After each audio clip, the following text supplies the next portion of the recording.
راستے میں کئی مسلمانوں کے گھر مجھے نظر آئے جنہوں نے اپنے گھروں کو دیپوں سے سجا کے رکھا. کیوں صاحب؟ میں اس کو بھائی چارہ نہیں مانتا. یہ بھائی چارہ نہیں ہے، ڈھکوسلا ہے. یہ کوئی غیر مسلم ٹوپی لگا لے اس کو ہم سمجھتے صاحب یہ بھائی چارہ ہے، اور کوئی مسلم کسی مورتی کے آگے پوجا کرے ہم اس کو بھائی چارہ کہتے ہیں. بھائی چارہ یہ نہیں ہے. بھائی چارہ یہ ہے کہ مسلمان مسجد میں عبادت کرے اور غیر مسلم اپنی مندر میں پوجا کرے، اور مسلمان کی عبادت پر اس غیر مسلم کو کوئی اعتراض نہ ہو، اور اس غیر مسلم کی عبادت پر ہمیں کوئی اعتراض نہ ہو. وہ اپنے مذہب پر عمل کرے، ہم اپنے مذہب پر عمل کریں. ہمارے مذہب میں کوئی دوسرا انٹرفیئر نہ کرے، دوسرے کے دھرم میں ہم انٹرفیئر نہ کریں. یہ ہے اصل بھائی چارہ. بھائی چارہ یہ نہیں ہے کہ صاحب ہم ان کے بت کے سامنے جا کر کے ہم ہاتھ جوڑیں اور عبادت کریں، اور ان کے دیپاولی پر ہم مبارکباد دیتے ہوئے کہیں کہ ماں لکشمی آپ کے اوپر کرپا کرے، اور وہ عید کے موقع پر ٹوپی لگا کے جالی والی اور رومال پہن کر کے ہمارے گھر میں آ کے سوئی کھائیں. ضروری نہیں ہے میرے بھائی. بھائی چارے کے لیے اپنے مذہب کو چھوڑ کر کے دوسرے مذہب کے جو ایکٹیویٹیز ہیں اور جو چیزیں ہیں ان پر عمل کرنا یہ صحیح نہیں ہے. ہم توحید کی اہمیت کو سمجھیں میرے بھائی. الم نجعل له عینین وَلِسَانًا وَشَفَتَيْن وَهَدَيْنَاهُ النَّجْدَيْن. ہم نے انسان کی دو آنکھیں بنائی، ہم نے انسان کو زبان عطا فرمائی، ہم نے انسان کو دو ہونٹ دیے، اور ہم نے انسان کے سامنے صحیح اور غلط راستے بھی واضح کر دیے. اللہ تبارک و تعالیٰ نے صحیح کیا ہے، غلط کیا ہے، حق کیا ہے، باطل کیا ہے، توحید کیا ہے، شرک کیا ہے، سب ہمارے سامنے کلیئر کر دیا.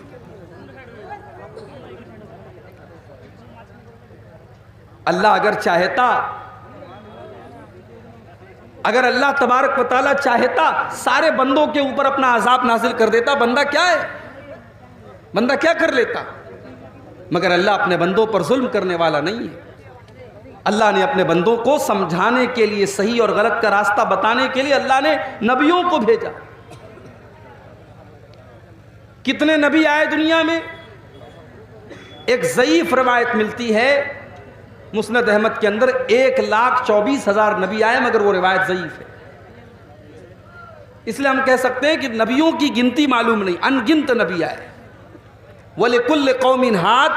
ہر قوم کے اندر کوئی نہ کوئی ڈرانے والا آیا ہے. ہو سکتا ہے ہمارے ہندوستان کی دھرتی پر بھی کوئی نبی آیا ہو، ہمیں پتہ نہ ہو.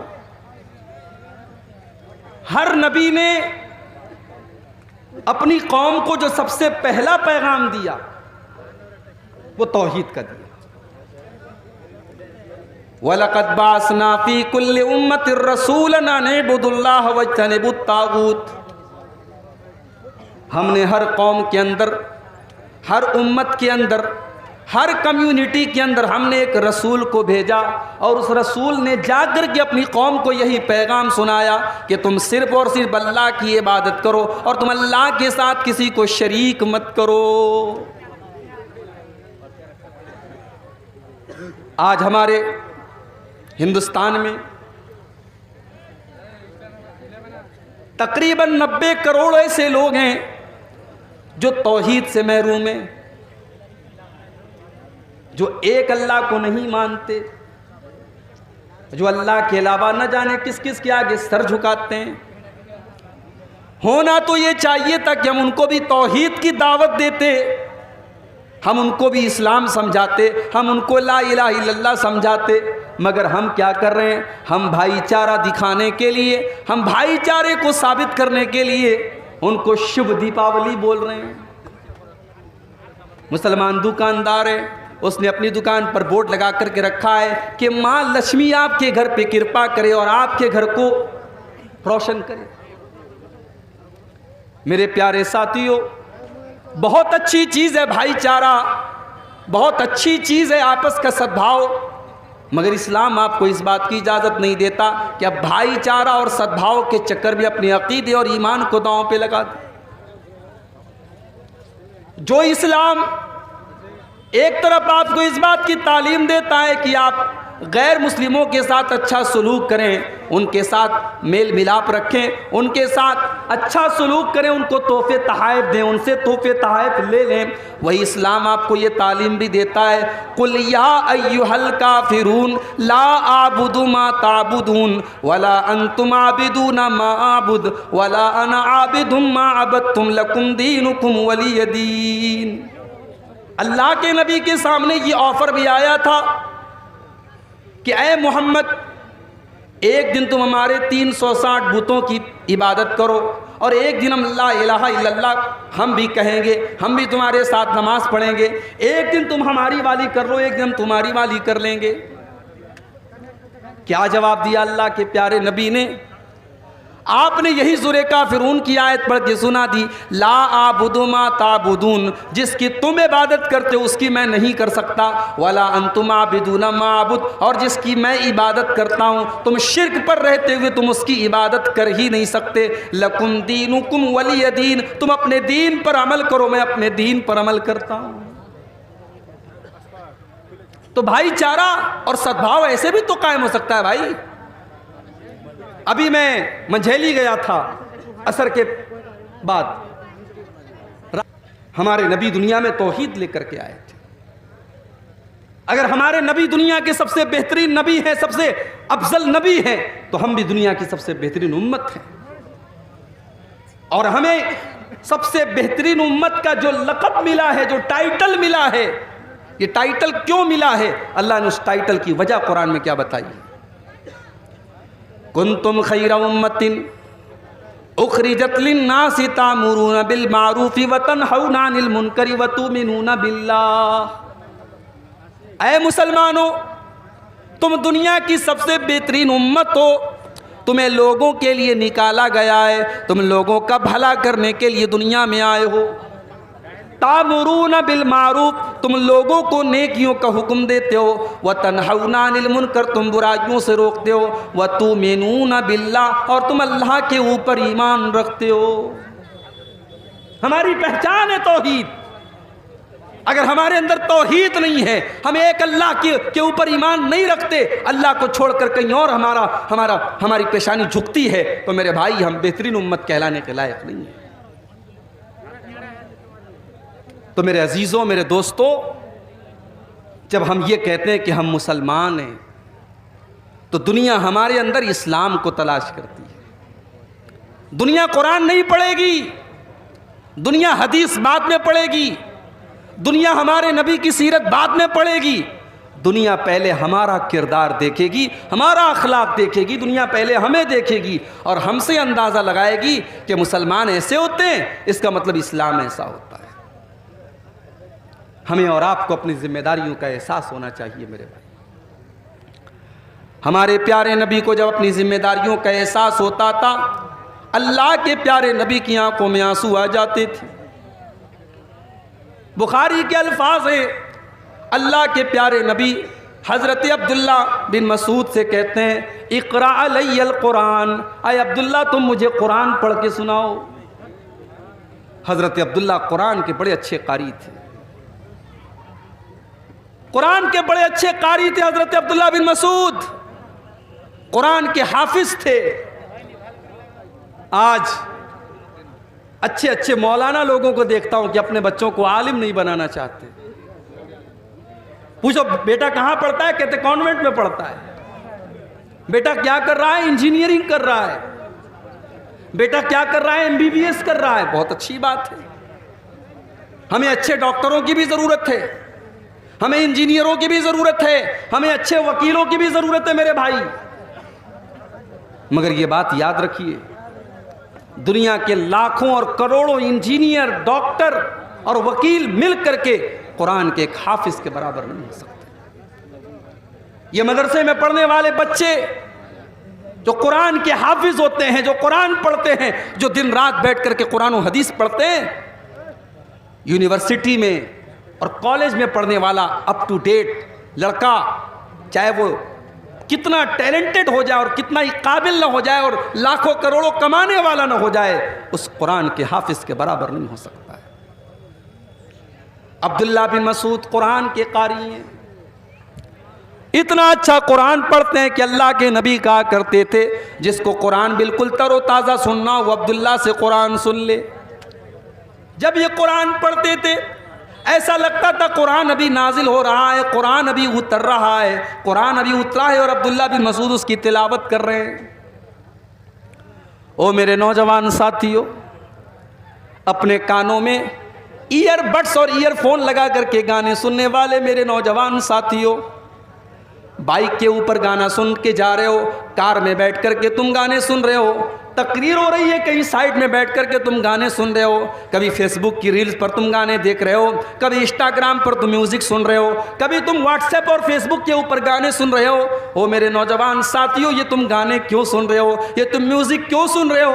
اگر تم یہ کہتے ہو یہ گانے سن کر کے ہمارے دلوں کو سکون ملتا ہے تو میرے بھائی تم اپنے دل کے بارے میں یہ سمجھ جاؤ تمہارا دل مردہ ہو چکا ہے. جس دل کو گانا سن کر کے سکون ملتا ہو, جس دل کو میوزک کے ذریعے سکون ملتا ہو, اس دل کی جنازے کی نماز پڑھ لو, وہ دل مر چکا ہے, وہ دل مردہ ہو چکا ہے.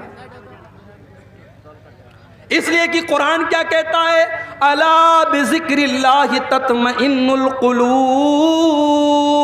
او لوگوں, جو دل ہوتا ہے وہ دل اللہ کے ذکر سے سکون پاتا ہے, دلوں کو اللہ کے ذکر سے سکون ملتا ہے. اگر آپ کا دل زندہ ہوتا تو قرآن کی تلاوت سے اس کو سکون ملتا, آپ کا دل اگر زندہ ہوتا تو اللہ کے ذکر سے اس کو سکون ملتا. اگر میوزک اور گانے بجانے سے اور گندی تصویروں سے آپ کے دل کو سکون مل رہا ہے, اس کا مطلب کہ آپ کا دل مردہ ہو چکا ہے.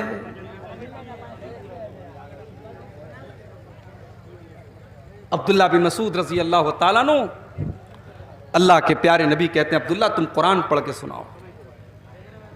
حضرت عبداللہ کہتے ہیں اے اللہ کے نبی میں آپ کو قرآن پڑھ کے سناؤں؟ یہ قرآن تو آپ ہی کے اوپر اترا ہے, میں کیسے آپ کو قرآن پڑھ کے سناؤں؟ اللہ کے پیارے نبی نے فرمایا اے عبداللہ صحیح بات ہے کہ قرآن میرے اوپر اترا ہے, مگر آج میں قرآن کسی اور کی زبان سے سننا چاہتا ہوں. اے عبداللہ تم قرآن کی تلاوت کرو, میں سننا چاہتا ہوں. حضرت عبداللہ کہتے ہیں میں سورہ نساء کی تلاوت کرنے لگا, سورہ نساء میں پڑھنے لگا, میں تلاوت کرتا چلا جا رہا ہوں, اللہ کے نبی غور سے سنتے چلے جا رہے ہیں. جب میں سورہ نساء کی تلاوت کرتے کرتے جب میں اس کی اس آیت کے اوپر پہنچا, فَكَيْفَ إِذَا جِئْنَا مِنْ كُلِّ أُمَّةٍ بِشَهِيدٍ وَجِئْنَا بِكَ عَلَىٰ هَٰؤُلَاءِ شَهِيدًا. اے نبی آپ کا کیا حال ہوگا جب ہم ہر امت میں سے ایک گواہ کو لائیں گے, اور اے نبی کل قیامت کے دن ہم آپ کو آپ کی امت کے اوپر گواہ بنا کر کے لائیں گے. اللہ کے نبی جب اس آیت کو سنتے ہیں آپ کو اپنی ذمہ داری کا احساس ہونے لگتا ہے, آپ کے دل میں یہ خیال آتا ہے کل قیامت کے دن میری امت کے بارے میں مجھ سے پوچھا جائے گا. اللہ کے نبی کی آنکھوں سے آنسو بہنے لگتے ہیں, اللہ کے نبی رونے لگتے ہیں, اور آپ کہتے ہیں کہ عبداللہ بس کرو, اے عبداللہ رک جاؤ. حضرت عبداللہ کہتے جب میں نے نظریں اٹھا کے دیکھی فَإِذَا عَيْنَاهُ تَذْرِفَانِ, اللہ کے نبی کی آنکھوں سے آنسو بہ رہے تھے, اللہ کے نبی رو رہے تھے. آپ کو اپنی ذمہ داری کا احساس تھا.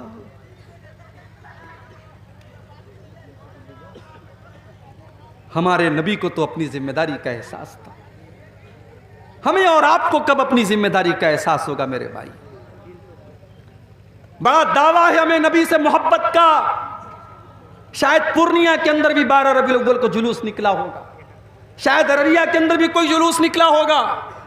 ایک سال میں 12 ربیع الاول کے موقع پر مالدہ میں تھا, بڑا پورا کلیا چک اور پورا مالدہ کی سڑکیں بھری ہوئی تھی رسول کے عاشقوں سے, رسول کے چاہنے والوں سے.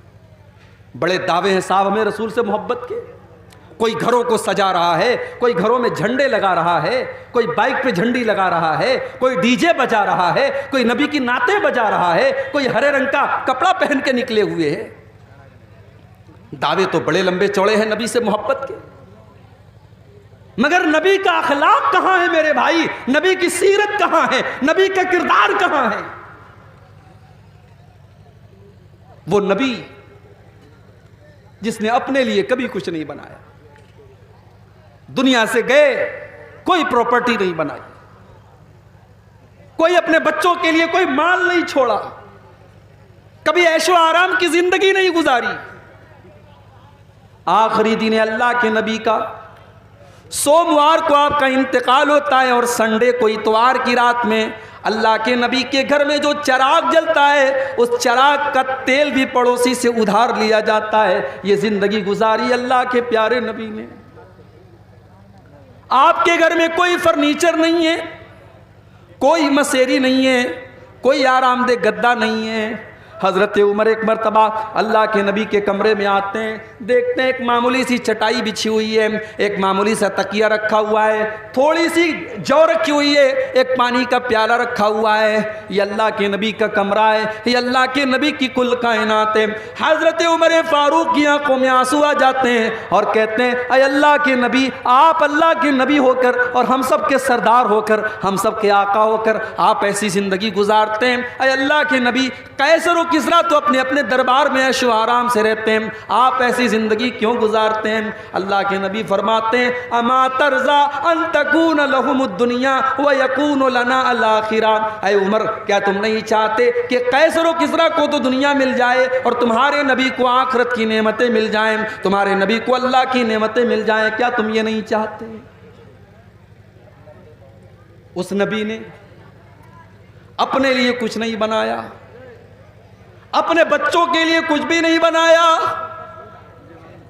آخری دن جب اللہ کے نبی کا انتقال ہونے والا ہے، آپ کے گھر میں جو جو آتا ہے وہ آپ کی ذرا ایک یہودی کے گھر میں گروی رکھی جاتی ہے تو اس کے بدلے میں جو آپ کے گھر میں آتا ہے۔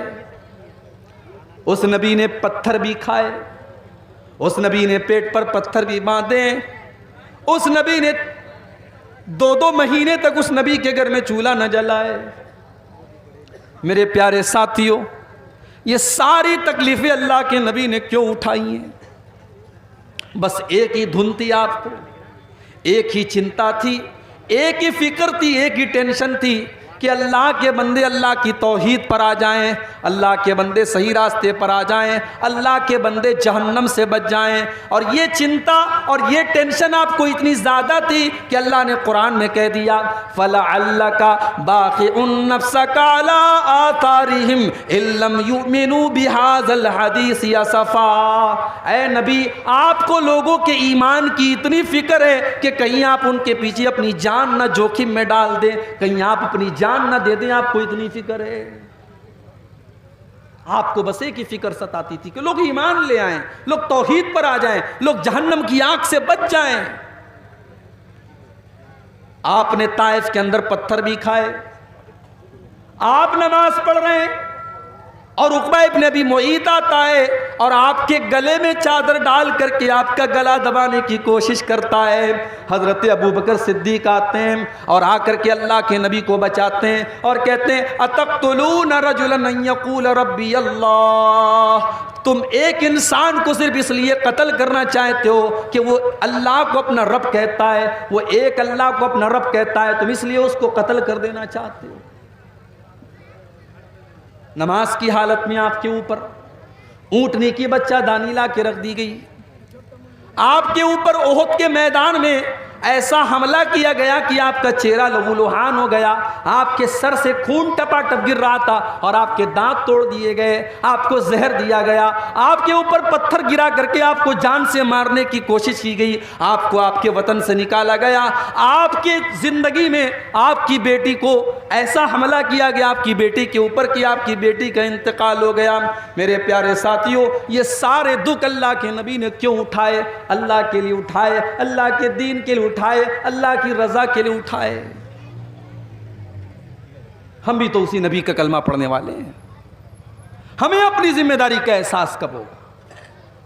ہم اسلام کے لیے اور اپنے دین کے لیے کیا کر رہے ہیں؟ جلسہ کر رہے ہیں؟ بہت بڑا تیر مار لیا بھائی صاحب آپ نے، بڑی دور سے چل کے آپ آئے ہیں، آج چمنی بازار میں جلسہ ہے، مگر ذرا اپنے دلوں کو ٹٹولنا کہ کس مقصد کے لیے آئے ہو۔ مقصد اگر یہ ہے کہ عبدالغفار صاحب آئیں گے، تقریر سنیں گے اور صبح آپس میں باتیں کریں گے صاحب تقریر کیسی تھی، اگر یہ مقصد تھا، یا بہت ساری ہماری عورتیں آئی ہیں کہ چلے آج دیکھیں گے منیر الدین صاحب، ان کو دیکھیں گے آج وہ کیسے دکھنے میں لگتے ہیں، ان کو دیکھنا مقصد تھا، تو معاف کیجئے پھر آپ کا مقصد یہاں آنے کا گڑبڑ ہے۔ انما الاعمال بالنیات، بخاری کی پہلی حدیث ہے عمل کا ثواب تو نیت کے حساب سے ملے گا۔ اگر نیت یہ ہے کہ جلسے میں جائیں گے 10 باتیں سنیں گے، چلو 10 پر نہیں 10 میں سے 2 بات پر عمل کر لیں گے، اپنی اصلاح کر لیں گے، اپنی کمیوں کو دور کریں گے، اگر یہ مقصد لے کر کے آئے تھے اور مدرسہ قمر العلوم کا تعاون کریں گے، اگر یہ مقصد لے کر کے آئے تھے تب تو ٹھیک ہے، اور اگر تفریح کرنا تھا، انٹرٹینمنٹ کرنا تھا تو انٹرٹینمنٹ کرنے کے لیے تقریر میں آنا ضروری نہیں ہے، کوئی فلم دیکھ لو، کوئی ناچ گانا دیکھ لو، کوئی اور بےہودہ کام کر لو، اس میں انٹرٹینمنٹ ہو جائے گا۔ دین کو انٹرٹینمنٹ مت بناؤ میرے بھائی، یہ قرآن و حدیث کی مجلس ہے، یہ دین کی مجلس ہے، یہ پروگرام دین کا پروگرام ہے، اس کو منورنجن کا سادھن مت بناؤ، اس کو انٹرٹینمنٹ کا ذریعہ مت بناؤ۔ یہاں آئے ہو تو قرآن و حدیث کی باتوں کو سنو اور اپنی اصلاح کرو۔ ہمارے نبی کی آنکھوں میں آنسو آ گئے۔ آج ہمیں ایسی تقریریں اچھی لگتی ہیں جس میں ہمیں سامنے والا ہنسا دے۔ ایک بات بولوں، ہنسنے کا نہیں رونے کا مقام ہے۔ یہ جو ہم لوگ ہنستے ہیں نا، ہنسنا منع نہیں ہے شریعت میں، مگر جو لوگ ہمیشہ ہنستے رہتے ہیں، موبائل پر دیکھو تو جوک لگا کے سنتے ہیں، کامیڈی والے پروگرام سنتے ہیں، کہتے صاحب میں ہنستا رہتا ہوں۔ ایک حدیث آپ کو سنانے جا رہا ہوں، بڑے غور سے سنیے گا، زیادہ ہنسنے سے بھی دل مردہ ہو جاتا ہے۔ ترمذی کی روایت ہے، اللہ کے پیارے نبی فرماتے ہیں میں 5 باتیں بیان کرنے جا رہا ہوں، ان 5 باتوں کو کون سیکھے گا؟ من یاخذ عنی ہؤلاء الکلمات، میں 5 باتیں بیان کرنے جا رہا ہوں، ان 5 باتوں کو کون سیکھے گا؟ حضرت ابو ہریرہ، اللہ کے نبی کے وہ صحابی جنہوں نے اپنی زندگی کو وقف کر دیا تھا دین سیکھنے کے لیے، قرآن و حدیث سیکھنے کے لیے، ابو ہریرہ کہتے ہیں اے اللہ کے نبی میں آپ کی باتوں کو یاد کروں گا، اے اللہ کے نبی میں آپ کی باتوں کو یاد کروں گا اور دوسروں تک پہنچاؤں گا۔ آپ نے فرمایا نوٹ کر لو، میں 5 باتیں بتا رہا ہوں۔ نمبر 1، اتق المحارم تکن اغنى الناس، اتق المحارم، تم حرام سے بچنے والے بن جاؤ، تم حرام سے بچنے والے بن جاؤ، تم سب سے بڑے متقی بن جاؤ گے۔ متقی بننا ہے تو بہت تہجد پڑھنے کی ضرورت نہیں ہے، متقی بننا ہے تو بہت نفل روزہ رکھنے کی ضرورت نہیں ہے۔ اتق المحارم، حرام چیزوں سے بچو، تکن ازہد الناس، تو تم سب سے بڑے تکن عابد الناس، تم سب سے بڑے عبادت گزار بن جاؤ گے۔ عبادت گزار اگر بننا ہے، متقی بننا ہے، پرہیزگار بننا ہے تو حرام چیزوں سے بچنے والے بن جاؤ، حرام کاروبار سے بچو، حرام کمائی سے بچو، حرام زبان سے بچو، حرام چیزوں سے بچو، تم سب سے بڑے عبادت گزار بن جاؤ گے۔ اس کے بعد اللہ کے نبی کہتے ہیں دوسری چیز، وَرْضَ بِمَا قَسَمَ اللَّهُ لَكَ تَكُنْ أَغْنَى النَّاسِ، اللہ نے تمہاری تقدیر میں جو لکھ دیا ہے اس کے اوپر راضی ہو جاؤ، خوش ہو جاؤ، تم سب سے بڑے مالدار بن جاؤ گے۔ یہ حسد کیوں ہوتا ہے؟ میری تنخواہ 5,000 تیری 10,000 کیوں ہے؟ میں 50,000 مہینہ کماتا ہوں، تو 1 لاکھ کیوں کماتا ہے؟ ارے بھائی وہ 1 لاکھ اپنے مقدر سے کما رہا ہے، تم 50,000 اپنے مقدر سے کما رہے ہو۔ 50,000 کا تم بھی 1 لاکھ کرو، محنت کرو، کوشش کرو۔ تمہاری تقدیر میں اگر 1 لاکھ لکھا ہے دنیا کی کوئی طاقت چھین نہیں سکتی ہے، اور تمہاری تقدیر میں نہیں لکھا ہے تو تم سارے طریقے اپنا لو، تم 1 لاکھ روپیہ نہیں کما سکتے۔ تو تقدیر میں اللہ نے جو لکھ دیا ہے اس پر راضی رہو، خوش رہو، محنت کرو، بہتر سے بہتر کی کوشش کرو، مگر اللہ نے جو تقدیر میں لکھ دیا ہے اس کے اوپر خوش ہو جاؤ۔ اللہ کے پیارے نبی کہتے ہیں سب سے بڑے مالدار بن جاؤ گے۔ مالدار وہ نہیں ہے جس کا مکان سب سے اچھا ہو، مالدار وہ نہیں ہے جس کی بلڈنگ سب سے اچھی ہو، جس کا کپڑا سب سے اچھا ہو۔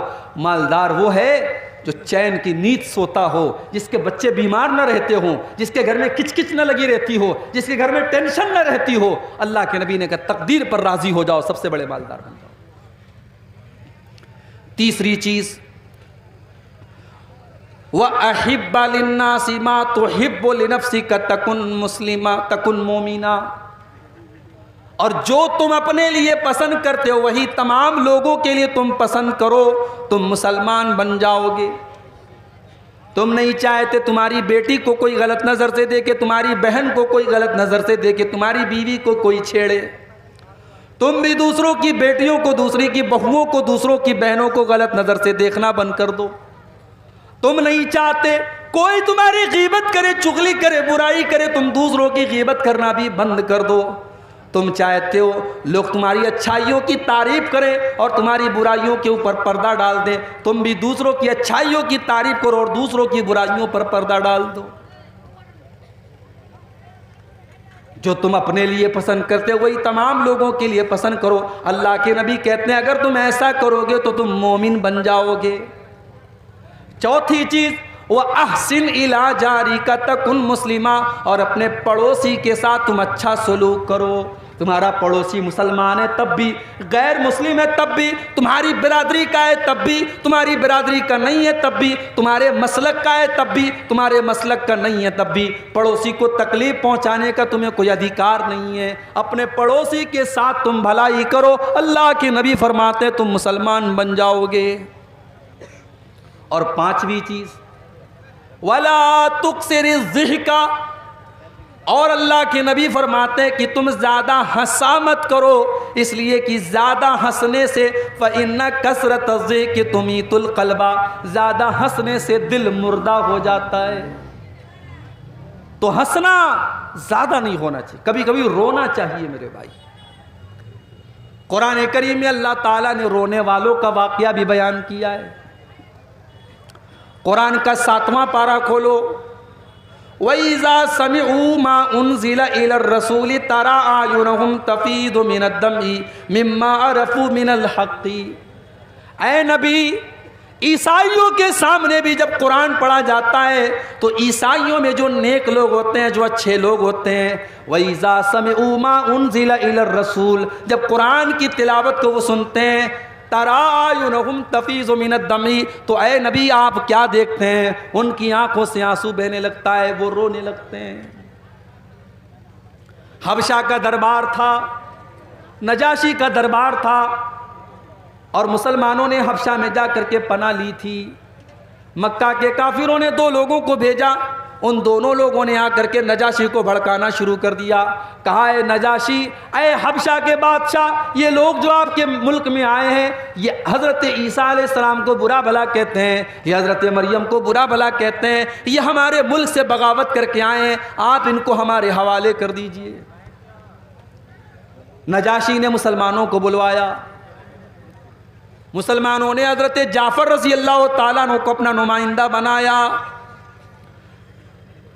نجاشی نے کہا کہ اے مسلمانوں، ہمیں پتہ لگا ہے کہ تم عیسیٰ علیہ السلام کو برا بھلا کہتے ہو، تم حضرت مریم کو برا بھلا کہتے ہو، تمہارا کیا خیال ہے؟ حضرت جعفر نے کہا کہ اے نجاشی، اے حبشہ کے بادشاہ، میں کوئی اور بات تو نہیں بیان کروں گا، میں قرآن کی آیتیں آپ کے سامنے پڑھ دیتا ہوں۔ اس کے بعد سورہ مریم کی تلاوت کرنا شروع کر دیا۔ کبھی موقع ملے تو سورہ مریم کی کسی اچھے قاری کی آواز میں سورہ مریم کی تلاوت سنو میرے بھائی، اگر اندر سے روح نہ سرسار ہو جائے تو کہنا۔ قرآن کا انداز، کوئی اچھا قاری جب قرآن پڑھے۔ حضرت جعفر تو اللہ کے نبی کے صحابی ہیں، جب انہوں نے اپنے انداز میں قرآن کو پڑھنا شروع کیا، وَاذْكُرْ فِي الْكِتَابِ مَرْيَمَ، جب انہوں نے حضرت مریم کا واقعہ بیان کرنا شروع کیا، عیسیٰ علیہ السلام کے پیدائش کا واقعہ بیان کیا، پیدا ہونے کے بعد جب حضرت مریم عیسیٰ علیہ السلام کو اپنی گود میں لے کر کے گئی اور قوم کے لوگوں نے تانا مارنا شروع کیا، اور حضرت مریم نے اپنی ماں کی گود میں اپنے اللہ کے نبی ہونے کا اعلان کیا، اللہ کے بندے ہونے کا اعلان کیا، جب یہ سورہ مریم کی آیتیں جب حضرت جعفر نے پڑھنا شروع کی، پورا دربار رونے لگا، نجاشی بھی رونے لگے، اور پورا کا پورا دربار سسکیوں سے گونجنے لگا، پورا دربار رونے لگا، اور نجاشی بھی ایمان لے آیا اور اس کے دربار کے کئی لوگ ایمان لے آئے۔ اللہ نے فرمایا وَإِذَا سَمِعُوا مَا أُنزِلَ إِلَى الرَّسُولِ تَرَىٰ أَعْيُنَهُمْ تَفِيضُ مِنَ الدَّمْعِ، اے نبی جب قرآن ان کے سامنے پڑھا جاتا ہے تو وہ قرآن کو سن کر کے رونے لگتے ہیں۔ میرے پیارے ساتھیوں، قرآن تو وہی آج ہمارے پاس بھی ہے، قرآن وہی ہے، آج اسی قرآن کو ہمارے یہاں تراویح میں پڑھا جاتا ہے، مگر حافظ صاحب نے اگر 1.5 پارے کی جگہ 2 پارا پڑھا دیا، اگر 1 پارے کی جگہ 2 پارا پڑھا دیا تو ہمارا پارا چڑھ جاتا ہے۔ حافظ صاحب آپ نے زیادہ کیوں پڑھا دیا؟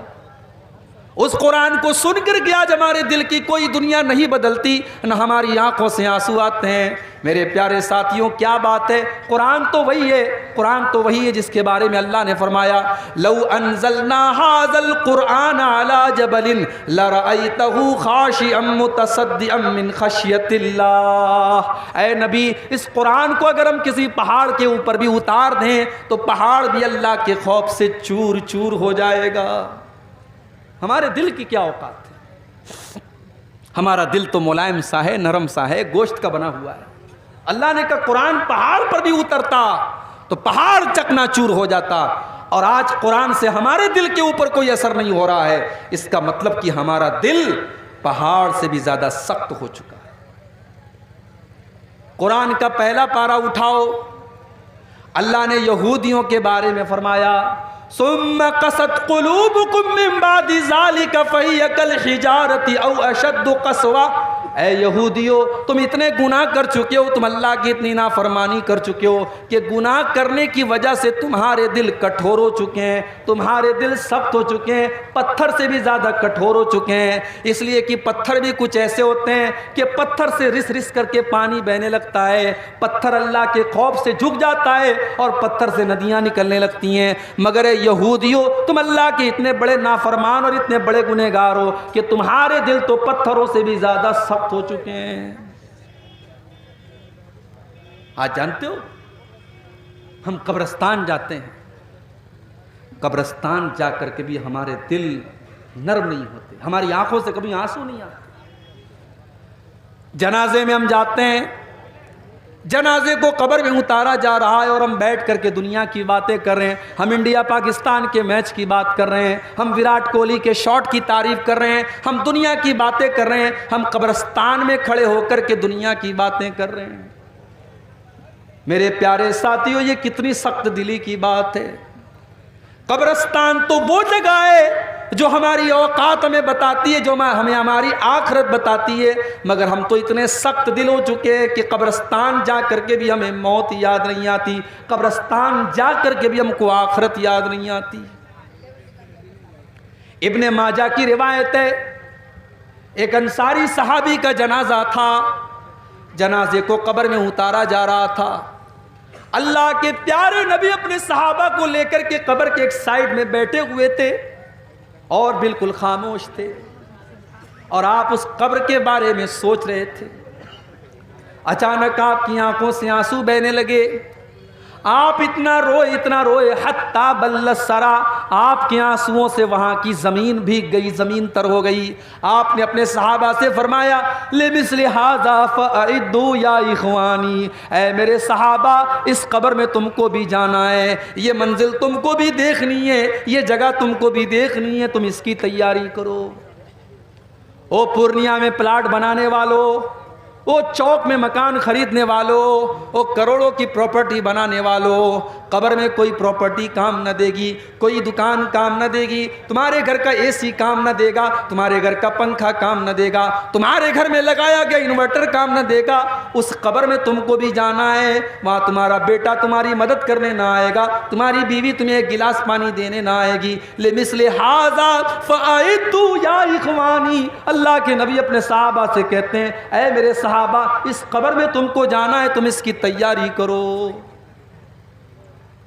ہم کو تو قبرستان جا کر کے بھی موت یاد نہیں آتی، ہماری آنکھوں میں کبھی آنسو نہیں بہتے قبرستان جا کر کے۔ عثمان غنی کو دیکھو، یہ اللہ کے نبی کے وہ صحابی ہیں جن کو اللہ کے نبی نے کئی مرتبہ جنتی کہا تھا۔ عثمان غنی جب قبرستان کے پاس سے گزرتے تھے اور قبروں کو دیکھتے تھے، زار و قطار رونے لگتے تھے، آنکھوں سے آنسو بہنے لگتے تھے۔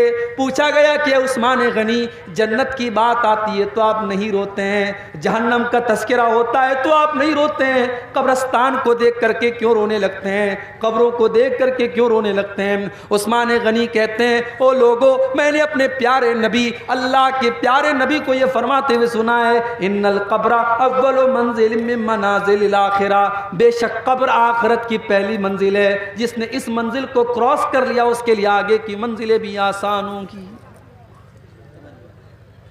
میرے نوجوان ساتھیوں، جیسے تم فیس بک کے لیے ٹائم نکالتے ہو، جیسے تم واٹس ایپ کے لیے ٹائم نکالتے ہو، کچھ ٹائم نکالو زندگی میں ایسا جب ہم ہوں، ہمارا اللہ ہو اور ہماری آنکھوں میں آنسو، تنہائی میں بیٹھ کر اپنے پاپوں کو ہم یاد کریں، اپنے گناہوں کو یاد کریں اور اللہ کی بارگاہ میں ہم دو چار آنسو بہا لیں۔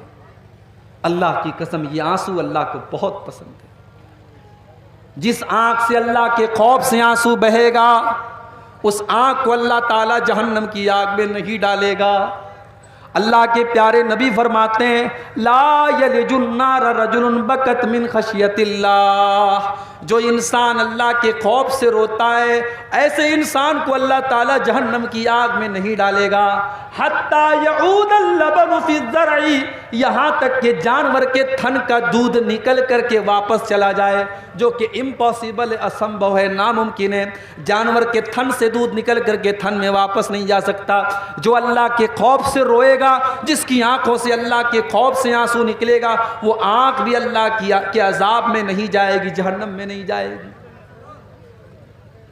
ایک اور حدیث میں اللہ کے نبی فرماتے ہیں لیس شیء احب الی اللہ من قطرتین، دو قطرے ایسے ہیں جو اللہ کو بہت پسند ہیں، دو قطرے، دو بوندیں ایسی ہیں جو اللہ کو بہت پسند ہیں۔ قطرۃ دموع من خشیت اللہ، ایک اللہ کے خوف سے بہنے والے آنسوؤں کے قطرے، اللہ کے خوف سے جس آنکھ سے آنسو نکل جائے وہ آنسوؤں کے قطرے اللہ کو بہت پسند ہیں۔ وقطرۃ دم تحراق فی سبیل اللہ، اور اللہ کی راہ میں بہنے والے شہید کے خون کی بوندیں اللہ کو بہت پسند ہیں۔ اور اس کے بعد اللہ کے نبی فرماتے ہیں کہ دو نشان اللہ کو بہت پسند ہیں، اثر فی سبیل اللہ، ایک وہ نشان ہے جو اللہ کے راستے میں لڑتے ہوئے آنکھ میں لگ گیا، ماتھے میں لگ گیا، پیٹ میں، پیٹھ میں لگ گیا، پیٹ میں لگ گیا، وہ نشان اللہ کو بہت پسند ہے۔ وَأَثَرٌ فِي فَرِيضَةٍ مِّن فَرَائِضِ اللَّهِ، اور اللہ کے کسی فریضے کی ادائیگی میں جو نشان پڑ جائے، نماز کا پڑھتے پڑھتے ماتھے پر نشان پڑ جائے، حج کرتے ہوئے پیر میں نشان پڑ جائے، اللہ کے کسی فریضے کی ادائیگی میں کوئی نشان اگر باڈی پر آ جائے، شریر پر آ جائے، وہ نشان اللہ کو بہت پسند ہے۔ اللہ کے خوف سے رونا اللہ کو بہت پسند ہے۔ قرآن کا 16واں پارہ اٹھاؤ، سورہ مریم کی آیتیں ہیں۔ اللہ نے بہت سارے نبیوں کا ذکر کیا، اللہ نے زکریا علیہ السلام کا ذکر کیا، یحییٰ کا ذکر کیا، اللہ نے موسیٰ کا ذکر کیا، عیسیٰ کا ذکر کیا، اللہ نے ابراہیم کا ذکر کیا، اللہ نے ادریس کا ذکر کیا، اللہ نے اسماعیل کا ذکر کیا، اللہ نے نوح علیہ السلام کا ذکر کیا۔ اللہ نے بہت سارے نبیوں کا ذکر کرنے کے بعد فرمایا اذا تتلی علیہم آیات الرحمن خروا سجدا وبکیا۔ او لوگو، یہ ہمارے پیغمبر تھے، یہ ہمارے نبی تھے، یہ ہمارے رسول تھے، جب ان کے سامنے اللہ کی آیتیں پڑھی جاتی تھی یہ سجدے میں گر جاتے تھے اور رونے لگتے تھے۔ او لوگو، آج ہماری آنکھوں سے آنسو کیوں نہیں آتے ہیں؟ ہماری آنکھوں سے آنسو نہیں آتے، کیوں نہیں آتے؟ کیونکہ دل سخت ہو چکے ہیں۔ مکہ کے کافروں کے سامنے بھی جب قرآن پڑھا جاتا تھا تو وہ ہنستے رہتے تھے، وہ مذاق اڑاتے تھے۔ اللہ نے فرمایا افمن ھذا الحدیث تعجبون، او لوگو، اس قرآن کو جب پڑھا جاتا ہے تو تمہیں بڑا تعجب ہوتا ہے، وتضحکون ولا تبکون، تم ہنستے رہتے ہو، تم روتے نہیں ہو، وانتم سامدون، تم تو ہنسی مذاق کرتے ہو۔ آج بھی قرآن پڑھا جاتا ہے اور ہم ہنسی مذاق میں لگے رہتے ہیں، قرآن کی تلاوت ہوتی ہے اور ہم کھیلتے رہتے ہیں، ہم مذاق کرتے رہتے ہیں۔ آج قرآن پڑھا جاتا ہے اور ہمارے دل کے اوپر کوئی اثر نہیں ہوتا۔ آج اکتوبر کا مہینہ چل رہا ہے، سردی کا موسم شروع ہو چکا ہے، لیکن یہاں پروگرام میں بیٹھ کر کے مجھے پسینہ ہو رہا ہے۔ سوچو مئی جون کا اگر مہینہ ہو اور یہاں یہ شامیانہ اور ٹینٹ بھی نہ لگا ہو اور کھلے میدان کے نیچے مجھے بٹھا دیا جائے تو مجھے کتنا پسینہ ہوگا. آج ہم ذرا سی گرمی برداشت نہیں کر سکتے. او میرے نوجوان ساتھیوں، کل قیامت کے دن کی گرمی تم کیسے برداشت کرو گے جب یہ سورج 9,30,00,000 میل کی دوری پر نہیں ہوگا بلکہ صرف اور صرف 1 میل کی دوری پر ہوگا. 1 میل کتنا ہوتا ہے؟ 1 میل ہوتا ہے 1.6 کلومیٹر، 1.5 کلومیٹر. 1.5 کلومیٹر کتنا ہوا؟ یہ سورج 1.5 کلومیٹر کی دوری پر ہوگا. گرمی سے لوگ بے حال ہوں گے. اللہ تبارک و تعالیٰ اپنے کچھ اسپیشل بندوں کو، اپنے کچھ خاص بندوں کو اپنے عرش کا سایہ دے گا. ان کو گرمی نہیں لگے گی، ان کو دھوپ نہیں لگے گی، ان کو پسینہ نہیں ہوگا. کون ہوں گے وہ اسپیشل بندے؟ اللہ کے نبی فرماتے ہیں وہ 7 طریقے کے لوگ ہوں گے. اس میں ایک وہ نوجوان بھی ہوگا، اس میں وہ ایک لڑکی بھی ہوگی، وہ ایک لڑکا بھی ہوگا، وہ ایک انسان بھی ہوگا. وَرَجُلٌ ذَكَرَ اللَّهَ خَالِيًا فَفَاضَتْ عَيْنَاهُ، جس نے تنہائی میں اللہ کو یاد کیا ہوگا، جس نے اکیلے میں اللہ کو یاد کیا ہوگا اور اس کی آنکھوں سے آنسو بہنے لگیں گے. ہماری آنکھ سے تو آنسو نہیں بہتے. ہم تو کبھی رات میں تنہائی میں بیٹھتے بھی ہیں تو یوٹیوب چلا رہے ہیں. کیا دیکھ رہے ہیں اللہ جانتا ہے، ہم جانتے ہیں. اب تو گناہ آسان ہو گیا نا. پہلے لوگوں کو ٹی وی لگانی پڑتی تھی، سی ڈی لانی پڑتی تھی، کمرہ بند کرنا پڑتا تھا. اب تو سب کے پاس موبائل ہے، بوڑھے کے پاس، جوان کے پاس، لڑکے کے پاس، لڑکی کے پاس. اب کون نظر رکھے گا بھائی؟ اب تو بس ایک ہی کیمرہ ہے جو آپ کے اوپر نظر رکھ رہا ہے، اور وہ کیمرہ ہے اللہ کا کیمرہ. اللہ کے کیمرے میں سب ریکارڈ ہو رہا ہے. یہ رات کو 12 بجے آپ کے موبائل میں کیا دیکھ رہے ہیں آپ نے ہسٹری ڈیلیٹ کر دی، آپ نے موبائل سے ثبوت مٹا دیا، مگر اللہ تعالیٰ کے جو ثبوت ریکارڈ ہو رہا ہے وہ تو نہیں مٹے گا. وَإِنَّ عَلَيْكُمْ لَحَافِظِينَ كِرَامًا كَاتِبِينَ، میرے بندو ہم نے تمہارے اعمال کو ریکارڈ کرنے کے لیے کرامن کاتبین کو مقرر کر دیا ہے. یعلمون ما تفعلون، وہ تمہارے ایک ایک عمل کو ریکارڈ کر رہے ہیں، وہ تمہاری ایک ایک حرکت کو لکھ رہے ہیں. او میری پیاری ماں بہنوں، تم جلسے میں آ کر کے کیا کیا باتیں کر رہی ہو، کس کی شکایتیں کر رہی ہو. کوئی بہو اپنی ساس کی شکایت کر رہی ہے، کوئی ننند اپنی بھابھی کی شکایت کر رہی ہے، کوئی دیورانی جیٹھانی کی غیبت کر رہی ہے. تم زبان سے جو بول رہی ہو، ما یلفظ من قول الا لدیہ رقیب عتید، تمہاری زبان سے جو الفاظ نکلتے ہیں وہ بھی ریکارڈ کیے جا رہے ہیں، وہ بھی اللہ کے یہاں نوٹ کیے جا رہے ہیں. تو ہم تو تنہائی میں بیٹھ کر کبھی اللہ کو یاد نہیں کرتے، ہم تو گناہ کرتے ہیں، ہم تو اللہ کو ناراض کرتے ہیں. اور آپ کے سیمانچل میں تو یہ ماحول بنا ہے کہ صاحب مدرسے میں 10,000 روپیہ چندہ دیا ہے تو جب تک 10 منٹ تک یہاں مائک میں ہمارے لمبی چوڑی دعا نہ ہو تب تک ہمارے دل کو سکون نہیں ملے گا. وہ سب دور بھول جاؤ، نیکی کر دریا میں ڈال. آج کل کا ماحول کیا ہے؟ نیکی کر فیس بک پر ڈال، نیکی کر یوٹیوب پر ڈال، نیکی کر واٹس ایپ پر ڈال، نیکی کر اسٹیٹس پر ڈال. آج تو وہ دور آ گیا ہے. آج نیکی کم اور پرچار زیادہ کیا جاتا ہے. 10 لوگوں کو کھانا کھلا کے 100 لوگوں کو دکھایا جاتا ہے. تو وہ دور آ گیا. میرے پیارے ساتھیوں، صحابہ کرام کو دیکھو، وہ بیچارے اتنے نیک تھے کہ اگر کبھی کوئی نیکی نہیں کر پاتے تھے تو نیکی نہ کر پانے کے غم میں وہ روتے تھے.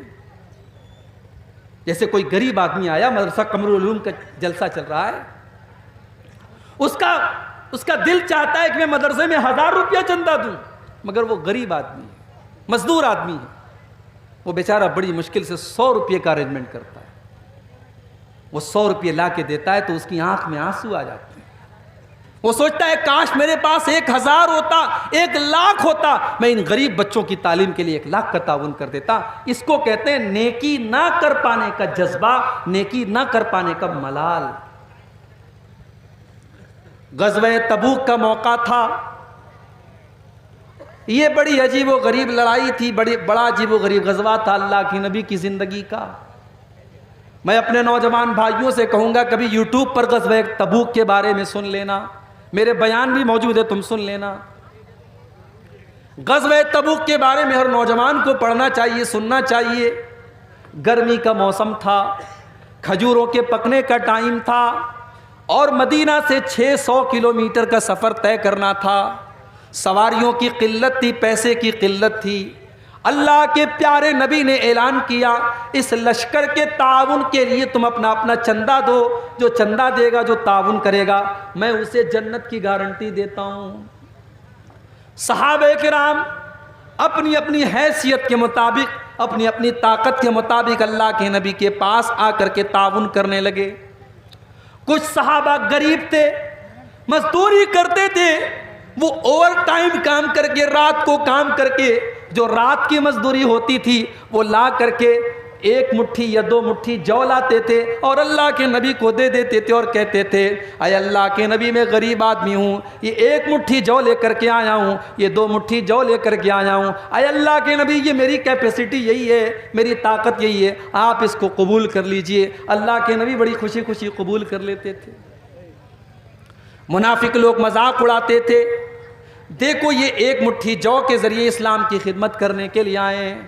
اللہ کے پیارے نبی کہتے تھے او لوگو میرے ان غریب صحابہ کا مذاق نہ اڑاؤ. لو انفق احدکم مثل احد ذہبا, تم احد پہاڑ کے برابر بھی اگر سونا خرچ کر دو گے, میرے ان غریب صحابہ نے 1 مٹھی یا 2 مٹھی جو دیا ہے تم اس کا مقابلہ نہیں کر سکتے.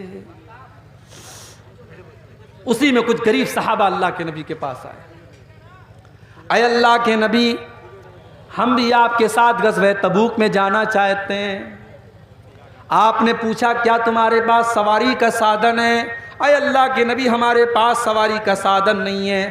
آپ نے فرمایا میں تم کو لے کے نہیں جا سکتا, ہمارے پاس سواریاں محدود ہیں, ہم تمہیں اپنے ساتھ لے کے نہیں جا سکتے. تمہیں اگر چلنا ہے تو سواری کا انتظام کر لو, ورنہ ہم تمہیں لے کر کے نہیں چل سکتے. وہ بیچارے غریب صحابہ تھے, ان کے پاس سواری کا سادن نہیں تھا, اونٹ نہیں تھا, گھوڑا نہیں تھا. وہ پلٹ کر کے جانے لگے. جب پلٹ کر کے جانے لگے ان کی آنکھوں سے آنسو بہنے لگے. انہوں نے نبی کے سامنے اپنے آنسوؤں کو ظاہر نہیں کیا. وہ پلٹ کر کے جب جانے لگے تب ان کی آنکھوں سے آنسو بہ رہے ہیں. نبی نے ان کے آنسوؤں کو نہیں دیکھا, مگر اللہ نے قرآن میں ان کے آنسوؤں کا ذکر کیا. قرآن کے 10ویں پارے کے آخر میں اللہ نے فرمایا وَلَا عَلَى الَّذِينَ إِذَا مَا أَتَوْكَ لِتَحْمِلَهُمْ قُلْتَ لَا أَجِدُ مَا أَحْمِلُكُمْ عَلَيْهِ تَوَلَّوْا وَأَعْيُنُهُمْ تَفِيضُ مِنَ الدَّمْعِ حَزَنًا أَلَّا يَجِدُوا مَا يُنْفِقُونَ. اے نبی میرے ان غریب صحابہ کو ذرا دیکھیے جو آپ کے پاس آ کر کے کہتے ہیں کہ اے اللہ کے نبی ہم کو بھی لے کے چلیے, اور آپ کہتے ہیں میرے پاس سواری نہیں ہے. تو اے میرے نبی وہ پلٹ کر کے جب جاتے ہیں تو رونے لگتے ہیں, ان کی آنکھوں سے آنسو بہنے لگتے ہیں. حزناً اللہ یجدوا ما ينفقون, انہیں ملال ہے اس بات کا کہ کاش ان کے پاس بھی اتنا ہوتا کہ آج وہ اسلام کے لیے کچھ کر سکتے. میرے پیارے ساتھیوں یہ نبی کے صحابہ ہیں, ان کی آنکھوں میں اس لیے آنسو ہیں کہ وہ اسلام کی مدد نہیں کر پا رہے ہیں. آج ہمارے پاس گھر ہے, زمین ہے, جائیداد ہے, مال ہے, بہت کچھ ہے, مگر ہم اللہ کے دین کے لیے 1 منٹ نہیں دینا چاہتے ہیں, 1 روپیہ نہیں دینا چاہتے ہیں. ہم کتنے پیچھے ہیں ان چیزوں میں, ذرا ہم اور آپ کو. اب آئیے 2-4 واقعات اللہ کے نبی کی سیرت سے آپ کو سناتا ہوں جب پیارے نبی کی آنکھوں میں آنسو آئے تھے, کیونکہ آج کی میری تقریر کا عنوان یہی ہے رونا. اب یہاں رونے کی بات آئی ہے تو ایک بات بولتا ہوں, رونا بھی کئی طریقے کا ہوتا ہے. ہم لوگ سمجھتے ہیں کہ صاحب آدمی کو جب تکلیف ہوتی ہے, درد ہوتا ہے تبھی روتا ہے. علامہ ابن قیم نے لکھا ہے کہ رونا 10 طرح کا ہوتا ہے. 10 طریقے سے انسان روتا ہے. نمبر 1, سب سے پہلا جو رونا ہوتا ہے رقت کا رونا, رحمت کا رونا. آپ نے کسی کو تکلیف میں دیکھا, آپ کو ترس آ گیا, رحم آ گیا, اب رحم آنے کی وجہ سے آپ کی آنکھوں میں آنسو ہے, یہ رحمت کا رونا ہے. دوسرا خوف کا رونا, آپ کو ڈر لگ رہا ہے, پتہ نہیں کیا ہوگا, کرفیو لگا ہے, آپ کا بچہ باہر کہیں گیا, آپ کو ڈر لگ رہا ہے میرے بچے کے ساتھ پتہ نہیں کیا ہوگا, یہ خوف کا رونا ہے. اور تیسرا رونا محبت کا رونا. شوہر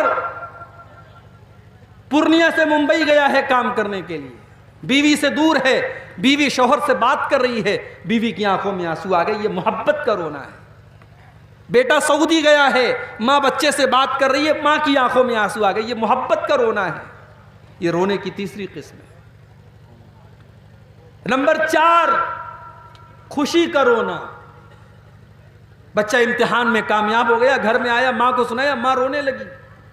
بیٹا قرآن کا حافظ بن گیا, گھر میں آیا, باپ رونے لگا. خوشی کا رونا. اور علامہ ابن قیم کہتے ہیں نا, خوشی کا جب رونا ہوتا ہے تو آنسو ٹھنڈے ہوتے ہیں, اور جب تکلیف میں آدمی روتا ہے تو آنسو گرم ہوتے ہیں. بڑے پتے کی بات ہے. اسی لیے عربی میں خوشی کی کوئی جب خبر ملتی ہے تو کہا جاتا ہے قرۃ عینی, میری آنکھوں کی ٹھنڈک ہے یہ چیز. جیسے اللہ کے نبی نے نماز کے بارے میں فرمایا, جو الت قرۃ عینی فی الصلاۃ, نماز میری آنکھوں کی ٹھنڈک ہے. جب آدمی خوش ہوتا ہے تو آنکھوں سے ٹھنڈا آنسو نکلتا ہے. اور رونے کی 5ویں قسم, درد اور تکلیف سے رونا. چوٹ لگ گئی, آپ کی آنکھوں میں آنسو بہنے لگا, بچھو نے ڈنک مار لیا, آنکھوں سے آنسو بہنے لگا, تو تکلیف کا رونا ہوتا ہے. رونے کی 6ٹھی قسم, غم اور ملال کا رونا. باپ کا انتقال ہو گیا, بیٹا رو رہا ہے, بیوی کا انتقال ہو گیا, شوہر رو رہا ہے, یہ غم کا رونا ہے. اس کے بعد رونے کی 7ویں قسم, علامہ ابن قیم کہتے ہیں کمزوری اور بڑھاپے کا رونا. انسان بوڑھا ہو گیا, 70-80 سال کا ہو گیا, اب بیچارہ چل نہیں پا رہا ہے, اس کی آنکھوں سے آنسو آ گئے. رونے کی 8ویں قسم نفاق کا رونا, نقلی رونا, دکھاوٹی رونا. جیسے یوسف علیہ السلام کے بھائی لوگ آئے تھے اپنے باپ کے پاس, وَجَاءُوا أَبَاهُمْ عِشَاءً يَبْكُونَ, رات کو اپنے باپ کے پاس روتے ہوئے آئے. ابا جان ہم کھیلنے چلے گئے تھے اور یوسف کو سامان کے پاس چھوڑ کے چلے گئے تھے, یوسف کو بھیڑیا کھا گیا. رو رہے تھے, نقلی رو رہے تھے. یہ نفاق کا رونا تھا. اور رونے کی 9ویں قسم کرائے کا رونا. عرب میں بہت ساری عورتوں کو کرایہ دے کر, پیسہ دے کر بلایا جاتا تھا, میت پر رویا کرتی تھی. آج بھی راجستھان وغیرہ میں بہت ساری عورتیں یہ کام کرتی ہیں, اس کو کہتے ہیں کرائے کا رونا. اور رونے کی 10ویں قسم موافقت کا رونا. کوئی رو رہا ہے, اس کو روتے ہوئے دیکھ کر کے آپ رونے لگے. تو یہ رونے کی 10 قسمیں ہیں. لیکن اس میں جو رونا اللہ کو پسند ہے وہ یہ ہے کہ انسان اللہ کے خوف سے روئے. اب آئیے ذرا ہم نبی کی سیرت اٹھاتے ہیں اور ذرا دیکھتے ہیں کون کون سے ایسے موقع تھے جب اللہ کے پیارے نبی کی آنکھوں میں آنسو آئے. ایک واقعہ تو آپ نے سنا, اللہ کے نبی نے قرآن کی تلاوت سنی, اور جب آپ کو اپنی ذمہ داری کا احساس ہوا آپ رونے لگے. آگے بڑھیے, بخاری کی ایک اور حدیث آپ کے سامنے پیش کر دیتا ہوں. اللہ کے نبی کے گھر میں بچہ پیدا ہوا. ماریا قبطیہ کے پیٹ سے بیٹا پیدا ہوا. آپ کو 4 بیٹیاں تھی حضرت خدیجہ سے. بیٹا جو بھی پیدا ہوتا تھا وہ بچپن میں ہی انتقال کر جاتا تھا. ایک بیٹے کا نام قاسم تھا, وہ بھی انتقال کر گیا. ایک بیٹے کا نام عبداللہ تھا, وہ بھی انتقال کر گیا. یہ تیسرا بیٹا تھا جو حضرت ماریا کے پیٹ سے پیدا ہوا. اس بچے کا نام اللہ کے نبی نے ابراہیم رکھا تھا. عرب کے دستور کے مطابق بچوں کو دیہات بھیج دیا جاتا تھا تاکہ دیہات میں دائی کا دودھ پئیں اور مضبوط ہو جائیں دیہات کے ماحول میں. اللہ کے نبی نے اپنے بچے کو دیہات میں بھیج دیا. ایک لوہار کی بیوی حضرت ابراہیم کو دودھ پلایا کرتی تھی. بچہ 1.5 سال کا ہو گیا. ایک دن اللہ کے نبی کے پاس خبر آئی کہ آپ کا بیٹا بیمار ہے. آپ اپنے صحابہ کو لے کر کے اپنے بچے کو دیکھنے کے لیے پہنچے. بخاری کے الفاظ ہیں, آپ جب پہنچے تو آپ کا بچہ آخری سانسیں لے رہا تھا. ابراہیم رضی اللہ تعالیٰ عنہ آپ کے بیٹے ہیں. آپ نے اپنے بیٹے کو گود میں لیا. وَنَفَسُهُ تَقَاقَعُ, بچے کی سانسیں اکھڑ رہی تھیں, بچہ آخری سانسیں لے رہا تھا. اپنے بیٹے کی موت کا یہ منظر دیکھ کر کے اللہ کے نبی کی آنکھوں میں آنسو آ گئے اور اللہ کے نبی رونے لگے. میرے پیارے ساتھیوں, آج کہنے والے یہاں تک کہہ دیتے ہیں اللہ کے پلے میں وحدت کے سوا کیا ہے, لینا ہے جو لے لیں گے ہم دامان محمد سے.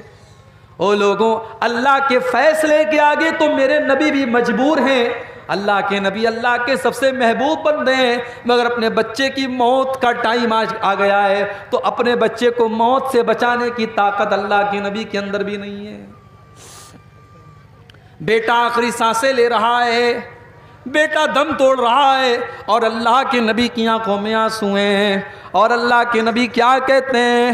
ان العین تدمع والقلب یحزن ولا نقول الا ما یرضی ربنا۔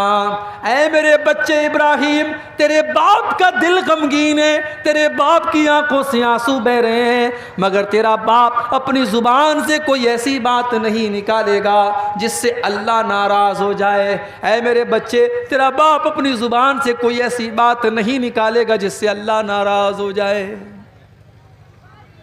میرے نبی نے صبر کی مثال پیش کی۔ میرے بھائی، آج کتنی عورتوں کا بچہ مر جاتا ہے، عورتیں جذبات میں آ کر کے کہہ دیتی ہیں اللہ کو میرا ہی بیٹا اٹھانا تھا۔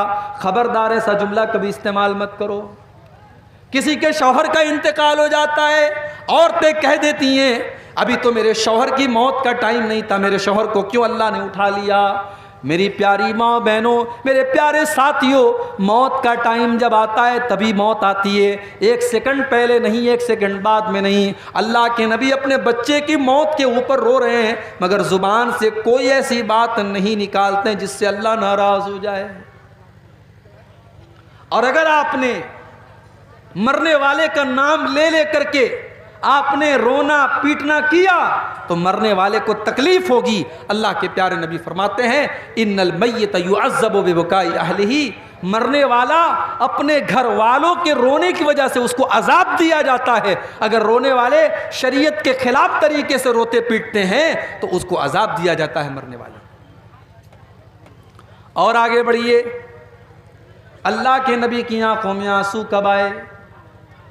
آپ کی بیٹی زینب، ان کے گھر میں ایک بچہ تھا، بچے کے انتقال کا ٹائم آ گیا، بچے کی موت کا ٹائم آ گیا۔ حضرت زینب نے اللہ کے نبی کے پاس پیغام بھجوایا کہ آپ کے نواسے کا آخری ٹائم ہے، آپ جلدی سے چلے آئیے، اپنے نواسے کو دیکھ لیجئے۔ اللہ کے نبی نہیں جاتے ہیں بلکہ اپنی بیٹی کو یہ پیغام بھجواتے ہیں اِنَّا لِلَّهِ مَا آتَا وَلَهُ مَا أَخَذَ۔ اے میری بچی، اللہ تعالیٰ کی مرضی ہے، وہ جو چاہتا ہے لے لیتا ہے، وہ جو چاہتا ہے دے دیتا ہے۔ فَلْتَصْبِرْ وَلْتَعْتَصِبْ، اے میری بچی تو صبر سے کام لے اور ثواب کی امید رکھ۔ آپ کی بیٹی زینب نے دوبارہ پھر پیغام بھجوایا، اے ابا جان، میں اللہ کا واسطہ دیتی ہوں کہ آپ ایک بار میرے گھر چلے آئیے۔ اللہ کے نبی اپنی بیٹی کے گھر پہنچتے ہیں، اپنی بیٹی کے گھر پہنچے اور نواسے کا انتقال ہونے والا ہے، نواسے کا آخری ٹائم ہے، اور نواسے کو اللہ کے نبی گود میں لیتے ہیں، اور آپ دیکھتے ہیں کہ نواسا آپ کا آخری سانسیں لے رہا ہے۔ آپ کا نواسا موت اور زندگی کی لڑائی لڑ رہا ہے، آپ کا نواسا دنیا سے جا رہا ہے۔ اللہ کے نبی کی آنکھوں سے آنسو بہنے لگتے ہیں۔ صحابہ کہتے ہیں اے اللہ کے نبی، ہم یہ کیا دیکھ رہے ہیں؟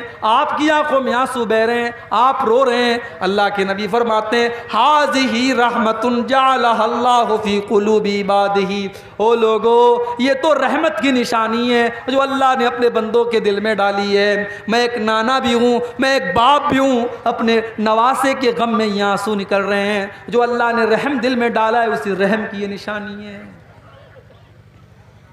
نبی کی آنکھوں میں آنسو آئے تھے تب بھی۔ ایک اور موقع یاد کیجئے، بدر کا میدان ہے، 17 رمضان کو بدر کی لڑائی لڑی گئی۔ 16 رمضان کی رات بدر کے میدان میں اللہ کے پیارے نبی قبلہ کی طرف ہاتھ اٹھا کر کے دعائیں کر رہے ہیں اور کہہ رہے ہیں اللہم آتنی ما وعدتنی، اللہم انجز لی ما وعدتنی۔ اے اللہ، تو نے جو وعدہ کیا ہے تو اپنا وعدہ پورا فرما۔ اے اللہ، تو اپنے وعدے کا پکا ہے، تو اپنا وعدہ پورا فرما۔ اللہم ان تہلک ہذہ العصابۃ لا تعبد فی الارض۔ اے اللہ، اگر یہ مٹھی بھر تیرے ماننے والے آج اگر ہلاک ہو گئے، یہ 313 اگر آج ہلاک ہو گئے، تو اے اللہ پھر روئے زمین پر تیری عبادت کرنے والا کوئی نہ ہوگا، تجھے سجدہ کرنے والا کوئی نہ ہوگا۔ یہ کہہ کر کہ اللہ کے نبی رو رہے ہیں، آپ کی آنکھوں میں آنسو بہ رہے ہیں، اور آپ اللہ کی بارگاہ میں رو رو کر کے دعائیں کر رہے ہیں۔ حضرت ابو بکر صدیق آتے ہیں اور پیچھے سے آپ کو چمٹ جاتے ہیں اور کہتے ہیں کفاک مناشدتک ربک، اے اللہ کے نبی بس کیجئے، آپ کا رب آپ کو مایوس نہیں کرے گا، آپ کا رب آپ کی دعا کو ضرور قبول کرے گا۔ اور دنیا نے دیکھا کہ 313 مسلمان 1000 کے اوپر غالب آ گئے، اللہ نے 1000 کے اوپر ان کو کامیابی سے نوازا۔ ایک اور موقع پر میرے نبی کی آنکھوں میں آنسو آئے، رات کا ٹائم تھا، اللہ کے نبی قرآن پڑھ رہے تھے، اور قرآن پڑھتے پڑھتے آپ کی نظر اس آیت پر پڑی۔ ابراہیم علیہ السلام اپنے رب سے دعا کرتے ہیں فَمَن تَبِعَنِي فَإِنَّهُ مِنِّي وَمَنْ عَصَانِي فَإِنَّكَ غَفُورٌ رَحِيمٌ۔ اے اللہ میری امت کے اندر جو میری پیروی کرے گا وہ میرا امتی ہے، اور جو میری نافرمانی کرے گا تو تو غفور الرحیم ہے، تو معاف کر دینا۔ اس کے بعد اللہ کے نبی نے عیسیٰ علیہ السلام کی دعا پڑھی ان تعذبہم فإنہم عبادک وإن تغفر لہم فإنک انت العزیز الحکیم۔ اے اللہ اگر تو ان کو عذاب دے دے گا تو یہ تو تیرے بندے ہیں، اور اگر تو معاف کر دے گا تو تو طاقت والا ہے، تو حکمت والا ہے۔ اللہ کے پیارے نبی نے سوچا کہ عیسیٰ نے تو اپنی امت کے لیے دعا مانگ لی، ابراہیم نے تو اپنی امت کے لیے دعا مانگ لی، میری امت کے گنہگاروں کا کیا ہوگا، میری امت کے خطا کاروں کا کیا ہوگا؟ آپ نے ہاتھ اٹھائے، صحیح مسلم کے الفاظ ہیں، آپ روتے ہوئے کہنے لگے اللہم امتی اللہم امتی، اے اللہ میری امت کا کیا ہوگا، اے اللہ میری امت کا کیا ہوگا؟ کبھی غور کیا آپ نے؟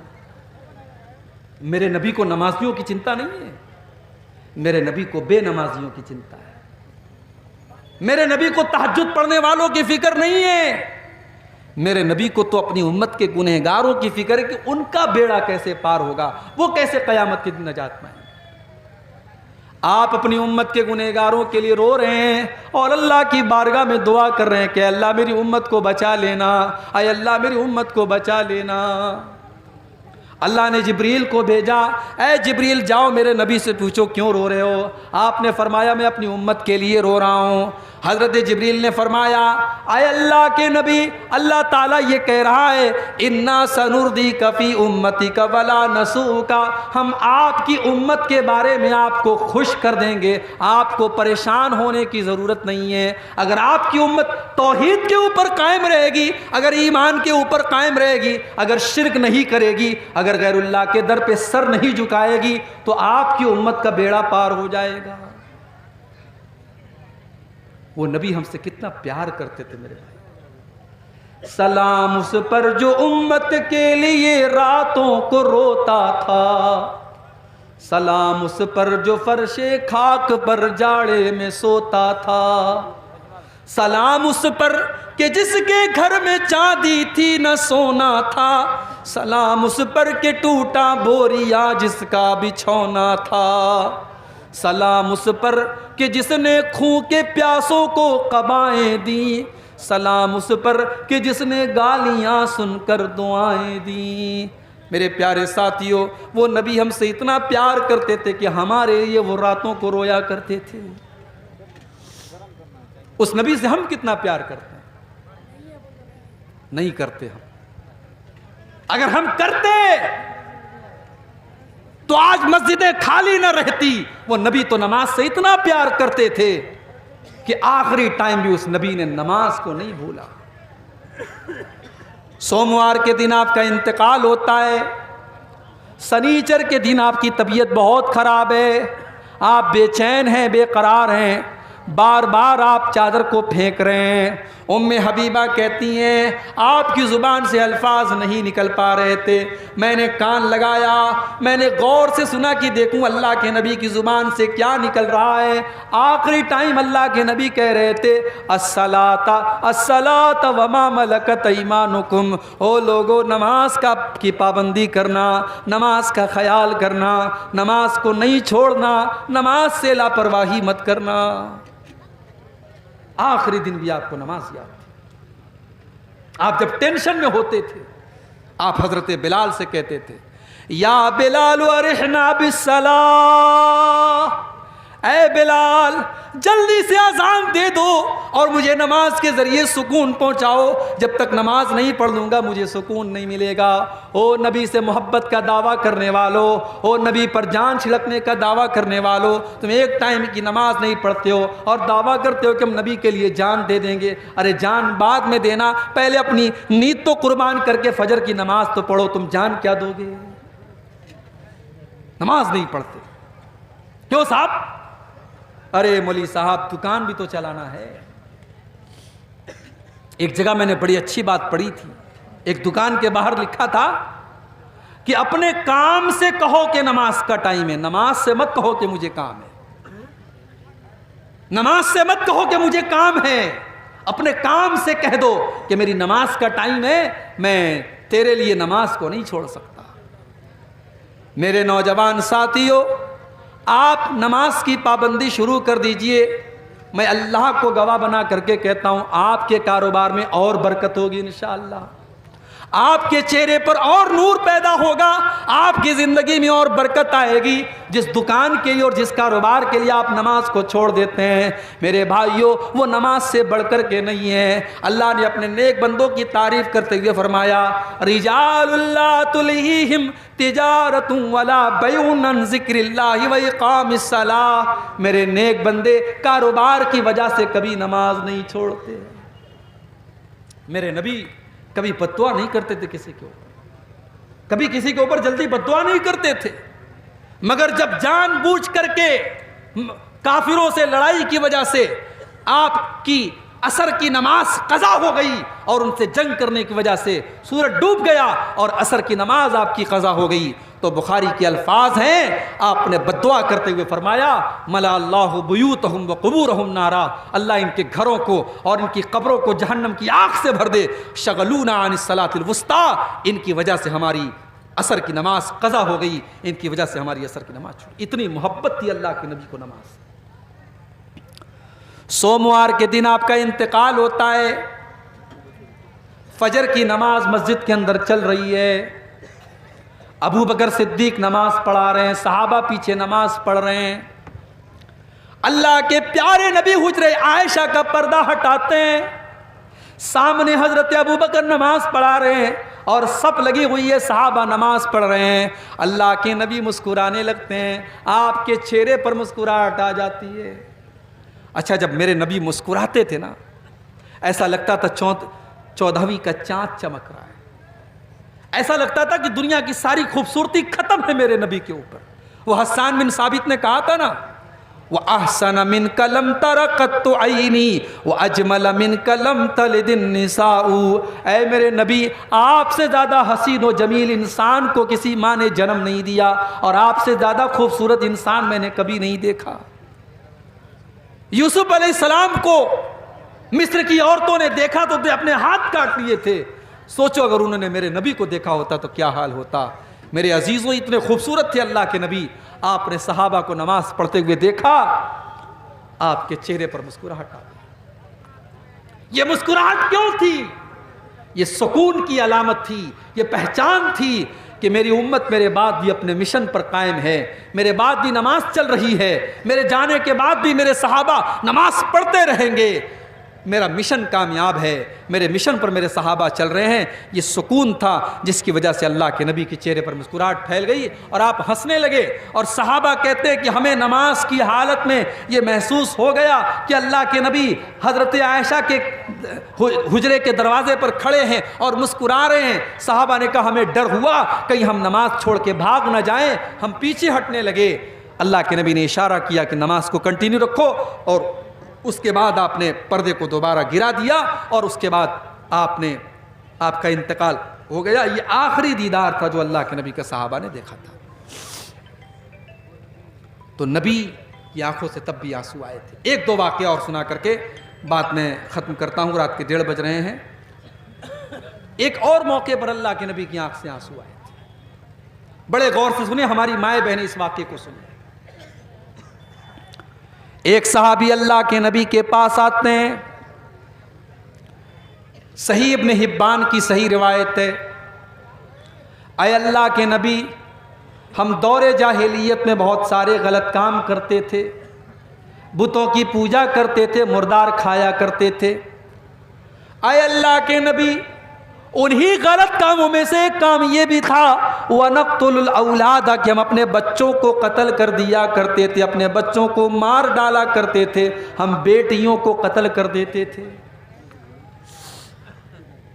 اے اللہ کے نبی، میری ایک بیٹی تھی، مجھ سے بہت پیار کرتی تھی. کلما دعوتها اجابت، جب میں اس کو بلاتا تھا وہ دوڑی دوڑی میرے پاس آتی تھی. اے اللہ کے نبی، ایک دن میں نے اپنی بچی کو بلایا، وہ دوڑی دوڑی میرے پاس آئی. میں نے اس کا ہاتھ پکڑا اور گھر کے باہر لے کر کے چلا. کچھ دور چلا، کچھ دور گیا، ایک کنویں کے پاس پہنچا. جب میں کنویں کے پاس پہنچا، میری معصوم بچی میرے دل کی پلاننگ سے بے خبر تھی. میں نے کنویں کے پاس پہنچ کر کے فَتَرَدَّيْتُهَا فِي الْبِيرِ، میں نے اس کنویں کے اندر اپنی بیٹی کو ڈھکیل دیا. اے اللہ کے نبی، میں نے اپنے انہی ہاتھوں سے اپنی بیٹی کو اس کنویں کے اندر ڈھکیل دیا. اور آخری لفظ جو میری بیٹی کی زبان سے نکل رہا تھا، جو آج بھی میرے کانوں میں گونجتا ہے، میری بیٹی کہہ رہی تھی یا ابتا، یا ابتا، اے ابا جان میرا قصور کیا ہے، اے ابا جان میری غلطی کیا ہے، اے ابا جان میرا اپرادھ کیا ہے، مجھے کس جرم کی سزا آپ نے دی ہے. اے اللہ کے نبی، میری بیٹی میرے ہاتھوں سے مر گئی، اپنے انہی ہاتھوں سے میں نے اپنی بیٹی کا مرڈر کر دیا. اے اللہ کے نبی، میرے سارے گناہ تو اللہ تعالیٰ معاف کر دے گا، کیا میرا یہ گناہ بھی معاف ہو جائے گا؟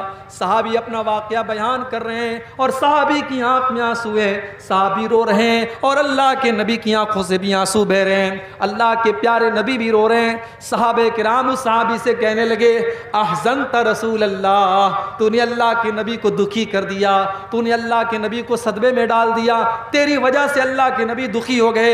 اللہ کے نبی نے فرمایا نہیں نہیں، اس کو اپنے دل کا درد بیان کرنے دو، اس کو اپنے دل کی بات کہہ لینے دو. صحابی نے پورا واقعہ سنایا اور کہا اے اللہ کے نبی، کیا میرا یہ گناہ بھی معاف ہو جائے گا؟ اللہ کے نبی نے فرمایا کہ ہاں، اسلام میں آنے کے بعد پہلے کے تمام گناہ معاف ہو جائیں گے. اب یہاں سے تم ایک نئی زندگی شروع کرو، تمہارا یہ گناہ بھی معاف ہو جائے گا. میری پیاری ماں اور بہنوں، اسلام وہ دین ہے اور میرے نبی وہ نبی ہیں جنہوں نے آپ کو جینے کا حق دیا ہے. اگر صرف اس بات کو آپ سمجھ لیں تو آج کوئی عورت یہ نہ کہے کہ اسلام نے ہم کو کیا دیا ہے. اسلام میں تو بڑی پابندیاں ہیں. اگر اسلام آپ سے یہ کہہ رہا ہے کہ آپ پردے میں رہیے، آپ گھر کے اندر رہیے، آپ بلا ضرورت گھر کے باہر مت نکلیے، تو یہ پابندی بھی اسلام آپ کی بھلائی کے لیے لگا رہا ہے. کیونکہ اسلام وہ دین ہے جس نے آپ کو جینے کا حق دیا ہے اور جس نے آپ کو دنیا میں آنے کے بعد آپ کو کلنک مانا جاتا تھا، اسلام نے آ کر کے بتایا ہے کہ نہیں، بیٹی کلنک نہیں ہوتی ہے، بیٹی تو دنیا کے لیے رحمت ہوتی ہے. ایک اور موقع پر اللہ کے نبی کی آنکھوں سے آنسو آئے تھے اور یہ آخری واقعہ ہے، میں اس کو سنا کر کے بات ختم کرنے جا رہا ہوں. یہ روایت بھی صحیح ابن حبان کے اندر موجود ہے. اللہ کے نبی ایک دن گھر سے نکلتے ہیں، بھوک سے بے حال ہیں آپ، کئی دن سے کھانا آپ کو نہیں ملا ہے، بھوکے ہیں آپ. باہر نکلے، دوپہر کا ٹائم ہے، ابو بکر صدیق سے ملاقات ہوئی، عمر فاروق سے ملاقات ہوئی. اے ابو بکر، اتنی دوپہر میں کیا کر رہے ہو؟ اے عمر کیا کر رہے ہو؟ اے اللہ کے نبی، ما اخرجانا الا الجوع، ہم لوگ تو بھوک سے بے حال ہو کر کے نکلے ہیں. اللہ کے نبی نے فرمایا اے ابو بکر، اے عمر، میں بھی بہت بھوکا ہوں اور اللہ کی قسم بھوک سے بے حال ہو کر کے نکلا ہوں. کہ چلو ہم لوگ ابو ایوب انصاری کے گھر چلتے ہیں. یہ ابو ایوب انصاری کون تھے؟ یہ اللہ کے نبی کے وہ صحابی تھے جو اللہ کے نبی جب مدینہ پہنچے تو سب سے پہلے انہی کے گھر میں آپ نے قیام کیا تھا، اور یہ اللہ کے نبی سے بہت محبت کرتے تھے، اور اللہ کے پیارے نبی روزانہ ان کے گھر میں ایک ٹائم جاتے تھے اور یہ کچھ نہ کچھ ناشتہ پانی اللہ کے نبی کو کراتے تھے۔ لیکن آج دوپہر کا ٹائم تک کھانے کا ٹائم تھا، اللہ کے نبی اپنے دونوں صحابی کو لے کے، حضرت ابوبکر کو لے کے، حضرت عمر کے لے کے ان کے گھر پہنچے۔ دروازہ کھٹکھٹایا، ابو ایوب انصاری گھر میں نہیں تھے، ان کی بیوی ام ایوب تھی، انہوں نے دروازہ کھولا، اللہ کے نبی کو دیکھا، اللہ کے رسول کو دیکھ کر کے وہ ویلکم کرنے لگی، مبارکباد دینے لگی، مرحبا برسول اللہ، اے اللہ کے نبی آپ کا آنا مبارک ہو، خوش آمدید، ویلکم، اے اللہ کے نبی آپ کا آنا مبارک ہو، آپ کے ساتھیوں کا آنا مبارک ہو۔ آپ نے پوچھا کیا ابو ایوب انصاری گھر پر ہیں؟ کہا نہیں، وہ تو کھیت میں کام کر رہے ہیں۔ اتنا سننا تھا، ابو ایوب انصاری کو بھی بھنک لگی، وہ دوڑے دوڑے گھر میں آئے، اے اللہ کے نبی کیا بات ہے، آج دوپہر کے ٹائم آپ ہمارے گھر میں آئے ہیں، آپ کا آنا مبارک ہو، بتائیے میں کیا خدمت کر سکتا ہوں۔ اے ابو ایوب بہت تیز بھوک لگی ہے، کچھ کھانے کا لاؤ۔ ابو ایوب انصاری باغ میں جاتے ہیں اور کھجور کا ایک گچھا توڑ کر کے لاتے ہیں، کھجور کا ایک گچھا توڑ کر کے لاتے ہیں، اس میں کئی طریقے کی ورائٹی ہے کھجوروں کی، اس میں تر کھجور بھی ہے، اس میں سوکھی کھجور بھی ہے، اس میں چھوارا بھی ہے، اس میں کئی طریقے کی کھجوریں وہ لا کر کے اللہ کے نبی کے سامنے رکھ دیتے ہیں، ٹھنڈا ٹھنڈا پانی لا کے رکھ دیتے ہیں۔ اے اللہ کے نبی گوشت کھائیں گے؟ ہاں کھا لیں گے۔ اے اللہ کے نبی بکری ذبح کر دوں؟ ہاں کر لو، لیکن دودھ والی بکری مت ذبح کرنا۔ ابو ایوب انصاری جاتے ہیں اور ایک بکری ذبح کرتے ہیں، اور آدھی بکری کا گوشت بھون دیتے ہیں اور آدھے کا سالن بنا لیتے ہیں۔ بیوی سے کہتے تو روٹی بنا، بیوی روٹی بنا دیتی ہے، اور دو طریقے کا گوشت لاتے ہیں، روٹی لاتے ہیں اور اللہ کے نبی کے سامنے رکھ دیتے ہیں۔ اللہ کے نبی کی نظر گوشت پر پڑتی ہے، آپ کہتے ہیں کہ اے ابو ایوب ارسل ہو الی فاطمہ، یہ گوشت تھوڑا سا میری بیٹی فاطمہ کو بھجوا دو۔ ارسل ہو الی فاطمہ فإنها لم تصب منها منذ ایام، اے ابو ایوب کئی دنوں سے میری بیٹی نے گوشت نہیں کھایا ہے، میری بیٹی کو کئی دنوں سے گوشت نصیب نہیں ہوا ہے، اے ابو ایوب اس میں سے تھوڑا سا گوشت تو میری بیٹی کے پاس بھجوا دو۔ میرے نبی اللہ کے سچے نبی تھے، آپ کے اہل بیت نے، آپ کے گھر والوں نے، آپ کی بیٹی نے، آپ کی بیٹیوں نے، آپ کی بیویوں نے کتنی تکلیف اٹھائی میرے بھائی۔ آپ کی بیٹی نے کئی دن سے گوشت نہیں کھایا ہے، فوراً حضرت ابو ایوب انصاری نے گوشت نکالا، حضرت فاطمہ کے گھر بھجوا دیا۔ اس کے بعد اللہ کے نبی اپنے دونوں صحابی کو لے کر کے کھانا کھانے لگے، گوشت بھی موجود ہے، روٹی بھی موجود ہے، کھجوریں بھی موجود ہے، ٹھنڈا ٹھنڈا پانی بھی موجود ہے۔ اللہ کے نبی کی آنکھوں سے آنسو بہنے لگے، اے ابو بکر، اے عمر، ابھی ہم لوگ کتنے بھوکے پیاسے تھے اور ابھی اللہ نے کتنی نعمتوں سے نواز دیا۔ یہ دیکھو کئی طریقے کی کھجوریں ہمارے سامنے، یہ دیکھو ٹھنڈا ٹھنڈا پانی ہمارے سامنے، یہ دیکھو دو طریقے کا گوشت ہمارے سامنے، یہ دیکھو روٹی ہمارے سامنے۔ اے ابو بکر، اے عمر، یہی وہ نعمتیں جن نعمتوں کا اللہ تعالیٰ سوال کرے گا کل قیامت کے دن، اور جس کے بارے میں اللہ نے قرآن میں فرمایا لَتُسْأَلُنَّ يَوْمَئِذٍ عَنِ النَّعِيمِ، میرے بندو تم سے اللہ تعالیٰ کی نعمتوں کے بارے میں سوال کیا جائے گا۔ اے ابو بکر، یہ اللہ کی نعمت ہے، ابھی ہم بھوکے تھے اور ابھی طرح طرح کا کھانا ہمیں مل رہا ہے، اس نعمت کا ہم کو قیامت کے دن حساب دینا پڑے گا۔ او چکن کھانے والوں، او مٹن کھانے والوں، او اعلیٰ بلڈنگوں میں رہنے والوں، او کروڑوں کمانے والوں، بہت اچھی بات ہے، زندگی میں سکھ کا آنا بہت اچھی بات ہے، زندگی میں دولت کا آنا بھی بہت اچھی بات ہے، مگر جتنی نعمتیں آپ کو ملیں گی اتنا زیادہ اللہ کو حساب بھی دینا پڑے گا۔ لَتُسْأَلُنَّ يَوْمَئِذٍ عَنِ النَّعِيمِ، ان نعمتوں کے بارے میں اللہ تعالیٰ کے یہاں پوچھا جائے گا۔ میرے نبی کی آنکھوں سے آنسو آئے، کیونکہ ان نعمتوں کا حساب اللہ کے یہاں دینا ہے۔ میرے پیارے ساتھیوں، کبھی ہم اور آپ اپنے بارے میں سوچیں کہ کبھی ہماری آنکھوں میں آنسو کیوں نہیں آتے؟ اس کا مطلب یہ ہے کہ دل کی جو زمین ہے وہ ویران ہو چکی ہے، وہ بنجر ہو چکی ہے، اور دل کی زمین کو تقویٰ کی جو ہے آب پاشی کی ضرورت ہے، اس کو تقوی کا پانی دینے کی ضرورت ہے. اپنے دل کو تقوی کے پانی سے سیراب کرو. جب دل کی زمین سیراب ہوگی تب آنکھوں سے آنسو جھڑیں گے. میرے بھائیوں، ہم اللہ کی نافرمانیوں سے بچیں، ہم گناہوں سے بچیں. انشاءاللہ جب ہمارا دل پاک و صاف ہوگا تو ہماری آنکھوں سے اللہ کے خوف سے آنسو بھی بہیں گے. یہ چند باتیں اللہ کے خوف سے آنسو اور رونے کے متعلق تھیں. اللہ تعالیٰ سے دعا ہے رب العالمین ہم سب کو اللہ سے ڈرنے کی توفیق عطا فرمائے. اللہ ہمارے دلوں میں اپنا خوف پیدا فرمائے. جو ہم میں بیمار ہیں اللہ ان کو شفائے کامل عطا فرمائے. جو روزی روٹی سے پریشان ہیں اللہ ان کے کاروبار میں برکت نصیب فرمائے. اللہ ہمارے ملک کی حفاظت فرمائے. اللہ ہمارے ملک کو ظالموں کے ظلم سے، شریروں کے شر سے محفوظ رکھے. اللہ ہمارے علماء کی حفاظت فرمائے. ہمارے جو علماء بے قصور آج جیلوں میں ہیں اللہ ان کو ان کی رہائی کا جلد سے جلد بندوبست فرمائے. اللہ ہمارے دینی اداروں کی حفاظت فرمائے. اللہ ہم تمام لوگوں کو جب تک دنیا میں زندہ رکھے اسلام پر زندہ رکھے اور ہم سب کا خاتمہ ایمان پر ہو. آمین. وآخر دعوانا ان الحمدللہ رب العالمین. والسلام علیکم ورحمۃ اللہ وبرکاتہ.